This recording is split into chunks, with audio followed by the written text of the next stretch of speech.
President Trump is threatening to go to war on Nigeria a day after designating the West African nation a country of particular concern over the killings of thousands of Christians there. Stephanie Bennett is live in London with more on this. Stephanie.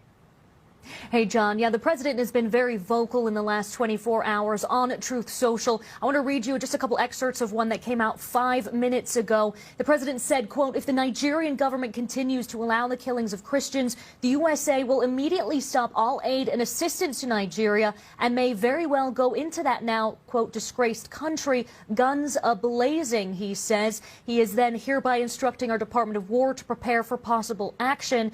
And he also says in that post, warning the Nigeria government better move fast. Now, yesterday, the president posted also on Truth Social announcing that he was going to put this country as a country of particular concern, saying something must be done. He's now asking Congressman Riley Moore, Chairman Tom Cole, and the House Appropriations Committee to look into it and to report back.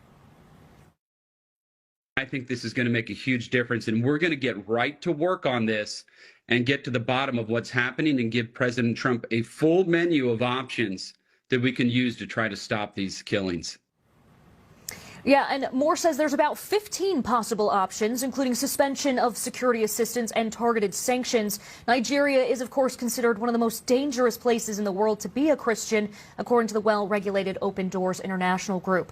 Over the years, thousands of Christians have been killed in churches, schools, and entire villages have been burned. Some even brand it a genocide. The Nigerian government vowed today to keep fighting violent extremism and said it hoped Washington would remain a close ally. But some analysts blame the country's inability to protect its citizens over that wide spectrum of armed groups that operate across the country, including Boko Haram. I think fundamentally Nigeria is a failed state. The corruption is simply out of control. So are the kinds of resources that should be there. It is a major exporter of oil, so it should be a rich country, but a lot of it gets diverted through corruption. So they don't have the resources in order to provide their security forces what they need in order to fight back. And in order to combat this issue, earlier this year, Washington approved $346 million in arms for Nigeria. Back to you, John. All right.